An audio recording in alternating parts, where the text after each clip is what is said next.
মই এখন সৰু গাঁৱৰ দৰিদ্ৰ ঘৰৰ সন্তান।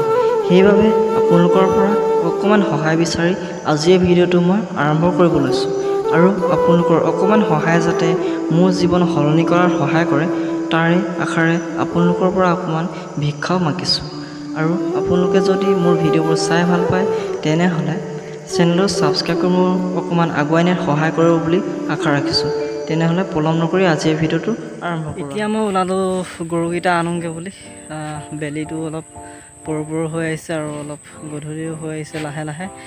তাকে ভাবিলোঁ গৰুকেইটা লৈ আহোঁ, লগতে ফাৰ্মত আছে গৰুকেইটা লৈ আহোঁ, আপোনালোকে চাই থাকক। আৰু চাওক সেউজীয়া পথাৰ কিমান ধুনীয়া লাগিছে, গাঁৱৰ পৰিৱেশ, সেউজীয়া পথাৰ, ধাননি। এতিয়া মানে ধানবিলাক সজাল ধৰিছেতো, বহুত বেছি মানে ভাল লাগিছে দেখি। গোটেই সেউজীয়া চাৰিওফালে। আপোনালোকে যদি গাঁৱৰ পৰিৱেশত আছে হয়তো জানিবই গাঁৱৰ পৰিৱেশটো কিমান সেউজীয়াৰে ভৰা, সেউজীয়া হৈ থাকে। আৰু তাৰে অকণমান দেখাব চেষ্টা কৰিছোঁ, তো আপোনালোকে ভিডিঅ'বোৰ কণ্টিনিউ চাই যাব।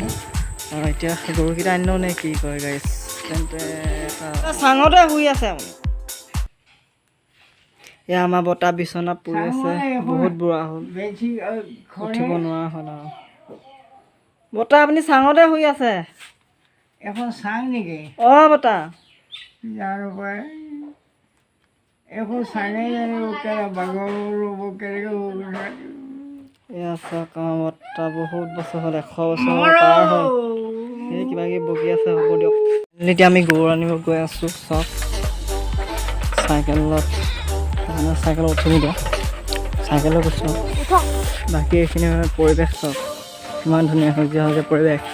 এতিয়া আমি গৈ আছোঁ, তো কণ্টিনিউ কৰিব ভিডিঅ'টো, চাই থাকিব।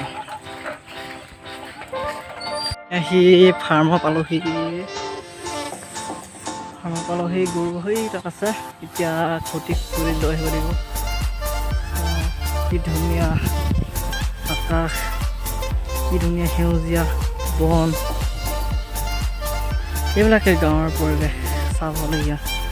গাঁৱত আৰু কি পাব, এইবিলাকে আৰু সেউজীয়া সেউজীয়া পৰিৱেশ, এইবিলাকে চাই ভাল লাগে। চাৰিওফালে চাওক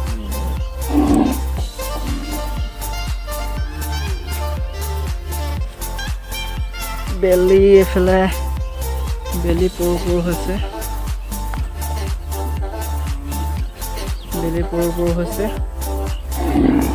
এতিয়া আমি গৰুটো খুলি লওঁ। এইবাৰ চৰকাৰে চাউলৰ লগতে এখন পতাকাও বিতৰণ কৰিছে, তাৰ বাবে বহুত বেছি ভাল লাগিছে। কাৰণ আমাৰ জাতীয় পতাকাখন মানে বহুত প্ৰয়োজন, এনেকৈ ঘৰে ঘৰে থকাটো। তাৰ বাবে মানে চৰকাৰে বিতৰণ কৰিছে এনেকুৱা এখন পতাকা, বহুত ভাল লাগিছে। তো সকলোৱে ল'ব এনেকুৱা এখন পতাকা। 20 টকাকৈ লৈছে আনোতে এখন এজেণ্টৰ পৰা, আৰু সকলোৱে ল'ব এইখন পতাকা, নোলোৱাকৈ নাথাকিব। কাৰণ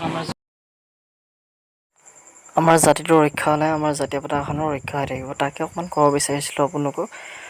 তো সকলোকে 15 আগষ্টৰ শুভেচ্ছা জনালোঁ।